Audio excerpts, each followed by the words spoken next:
मैं उत्तराखंड के एक छोटे से गांव में रहती हूँ। मैंने कुछ महीने पहले ही अपने घर में काम के लिए एक नौकरानी रख ली। उसका नाम गीता था। वो नौकरानी सारा दिन मेरे पास रहती थी, क्योंकि उसका और कोई भी नहीं था। मैं उसे जो भी काम कहती वो पूरा करती।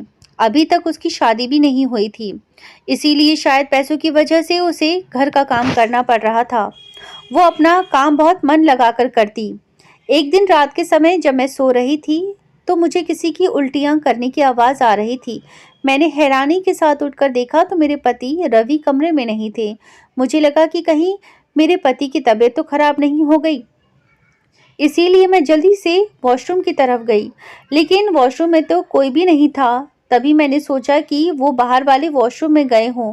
लेकिन वहां भी जाकर मैंने देखा तो मेरे होश उड़ गए, क्योंकि वहां पर तो उल्टियां मेरी नौकरानी कर रही थी और मेरे पति उसकी देखभाल कर रहे थे, उसको पानी पिला रहे थे और उसकी कमर पर हाथ फिरा रहे थे।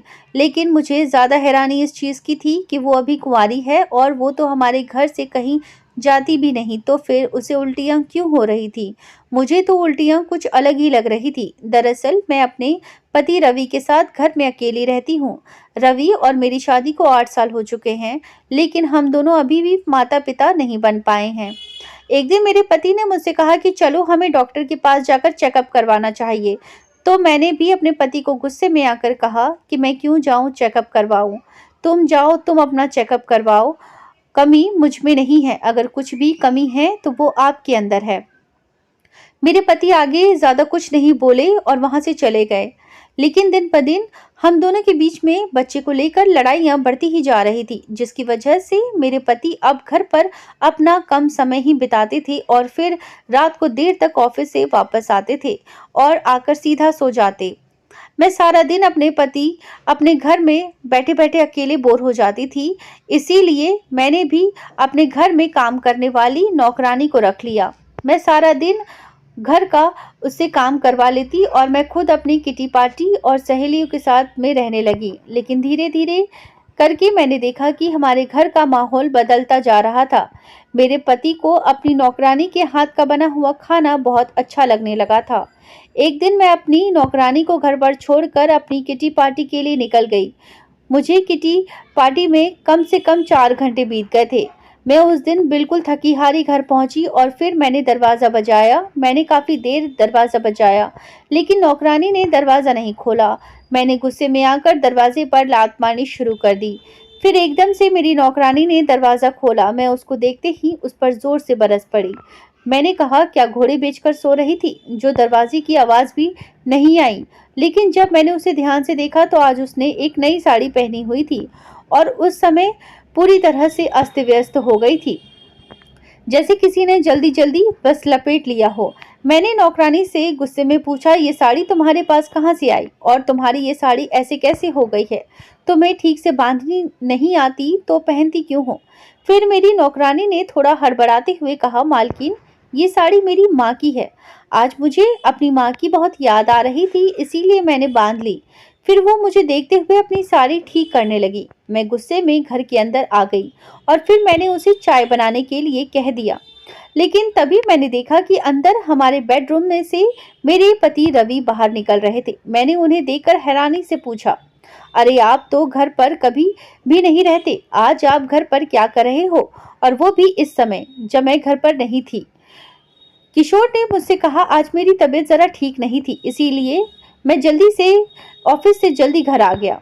तो क्या अब मैं घर पर भी नहीं आ सकता? इसके लिए भी मुझे तुम्हारी इजाज़त लेनी पड़ेगी क्या? मैंने अपने पति का बदला हुआ रवैया देखकर चुप रहना ही सही समझा, क्योंकि अगर मैं आगे कुछ भी बोलती तो एक बार फिर से हमारे बीच लड़ाई हो जाती।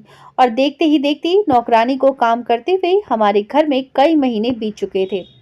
अब धीरे-धीरे करके मेरे पति भी घर पर ही रुकने लगे। अपने टाइम से ही ऑफिस चले जाते और कभी-कभी तो अपने ऑफिस की छुट्टी से पहले ही घर आ जाते। पहले वो मेरे साथ घर के किसी भी काम में मेरी मदद नहीं करते थे, लेकिन आजकल मैं देख रही हूँ जब भी मेरे पति नौकरानी कुछ काम कर रही होती तो मेरे पति दूसरे काम में लग जाते हैं। जब मैं उनसे कहती कि घर में हमने काम करने वाली एक नौकरानी लगा रखी है तो आप काम क्यों कर रहे हो, तो मेरे पति मुझे ये कहकर चुप कराते कि काम करने से इंसान का शरीर ठीक रहता है और मैं तुम्हारी तरह निठल्ला बनकर नहीं रह सकता। जब देखो मेरे पति पति रसोई में ही घुसे रहते थे। नौकरानी और मेरे पति अक्सर एक साथ मिलकर खाना बनाते। अगर मैं अपने पति को कुछ बोलती तो मेरे पति गुस्से में आकर कहते, एक तो मैं तुम्हें खुश करने के लिए अपने हाथों से तुम्हारे लिए खाना बना रहा हूँ, ऊपर से तुम्हें मुझ पर शक कर रही हो। मैं बस नौकरानी से थोड़ी सी मदद ले रहा हूँ। मैं फिर से अपने की बात सुनकर चुप हो जाती। क्या पता वो सच में हमारे रिश्ते को ठीक करने के लिए ये सब कह रहे हो। मैं कुछ बोलने से हमारा रिश्ता फिर खराब हो जाए। एक दिन रात के समय मैं और रवि दोनों सो रहे थे कि तभी अचानक से मेरी आंख खुल गई, क्योंकि मुझे बहुत तेज प्यास लग रही थी। मैंने अपने पास रखा हुआ पानी का जग उठाया तो मैंने देखा कि उसके अंदर पानी नहीं था। फिर मैं पानी लेने के लिए उठी और देखा कि मेरे पति तो कमरे में थे ही नहीं। मैंने अपने पति को वॉशरूम के अंदर देखा लेकिन वहां पर भी नहीं थे। उन्हें बहुत देखने लगी। मैं हैरान थी कि मेरे पति तो कहीं पर भी दिखाई नहीं दे रहे हैं। मैं रसोई में जाकर पानी लेने लगी। पानी पीने के बाद मैंने अपने पति को यहाँ वहाँ सारे घर में ढूंढा, लेकिन वो मुझे पूरे घर में कहीं दिखाई नहीं दिए। अपने पति को ढूंढते ढूंढते मेरी नजर नौकरानी के कमरे पर गई। मुझे ये देखकर और भी ज्यादा हैरानी हुई कि नौकरानी भी अपने कमरे में नहीं थी। अब तो मेरा शक और भी ज्यादा बढ़ रहा था। फिर मैं अपने पति और अपनी नौकरानी को ढूंढते हुए छत तक चली गई। जैसे ही मैं अपने पति के पीछे पीछे छत पर पहुंची तो मैंने देखा कि मेरी नौकरानी मेरे पति के गले में लिपटी हुई खड़ी है। मैं एकदम से चिल्लाई, रवि क्या हो रहा है। वो दोनों मुझे देखकर एकदम से घबरा गए। रवि ने मुझसे कहा, क्या हो रहा है। कुछ भी नहीं हो रहा है। मैं पानी पीने के लिए उठा था तो मैंने देखा कि हमारी नौकरानी छत पर जा रही है। फिर मैं भी उसके पीछे पीछे देखने चला आया हूँ। मैंने देखा तो ये खड़ी होकर रो रही थी। इसे अपने घर वालों की याद आ रही थी।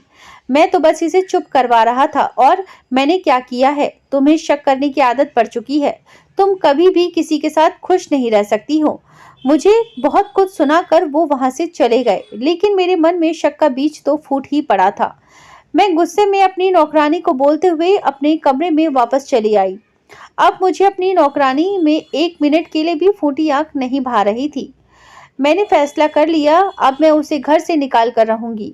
लेकिन जैसे ही मैंने उसे घर से निकालने के लिए कहा तभी मेरे पति ने मुझे मना कर दिया। उन्होंने मुझे कहा कि तुम तो मेरे लिए खाना बनाकर नहीं देती, और जब कोई दूसरा बनाकर दे रहा है तो तुम उसको भी निकाल देना चाहती हो। नहीं, नौकरानी हमारी कहीं भी नहीं जाएगी। मैं अपने पति को अपने ऊपर गुस्सा करते हुए देखकर सोचने लगी कि मैंने नौकरानी को घर पर रखा ही क्यों। इससे अच्छा तो पहले था। कम से कम हम पति पत्नी आपस में लड़ लेते थे, लेकिन साथ तो थे। अब तो मेरे पति मुझसे पहले से भी ज्यादा दूर हो चुके थे।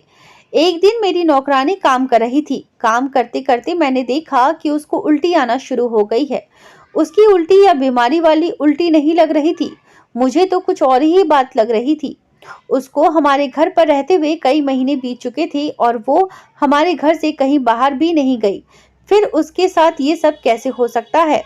मैंने सोचा कि समय देखकर उससे बात करूंगी, लेकिन तभी उसी दिन रात को मुझे उल्टी की आवाज आने लगी। जब मैंने उठकर देखा मेरे पास मेरे पति नहीं थे। मैंने बाहर जाकर देखा कि आखिर ये उल्टी कौन कर रहा है। मैंने वॉशरूम में उसको देखकर तो मैं बिल्कुल हैरान रह गई, क्योंकि वहां पर मेरी नौकरानी उल्टी कर रही थी और मेरे पति उसको एक बीवी की तरह संभाल रहे थे और उसकी देखभाल कर रहे थे।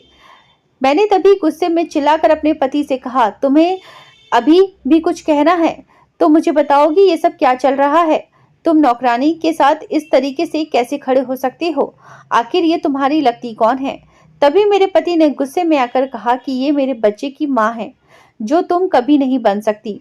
मैंने तुम्हें कितनी बार कहा कि तुम अपना इलाज करवाओ, लेकिन तुमने अपने घमंड में आकर मेरी एक भी नहीं सुनी। तुमने मुझ में ऐसी कमियां निकालनी शुरू कर दी। अब देख लो, हमारी नौकरानी के बच्चे का बाप मैं ही हूँ, कमी मुझ में नहीं। और अब मैं तुमको तलाक दे दूंगा और मैं अपनी नौकरानी से शादी करके अपनी जिंदगी बिताऊंगा। मेरे पति मुझे गुस्से में बहुत कुछ बोलने के बाद वहाँ से नौकरानी को लेकर उसके कमरे में चले गए। मैंने अपने अपने पति की ऐसी बातें सुनने के बाद मुझे तलाक की भी ज़रूरत नहीं थी। मैंने उसी समय अपना सारा सामान पैक किया और मैं अपने घर के लिए निकल पड़ी। अपने पति को जाते हुए यही कहा कि हो सकता है कि मुझ में कमी रह गई हो।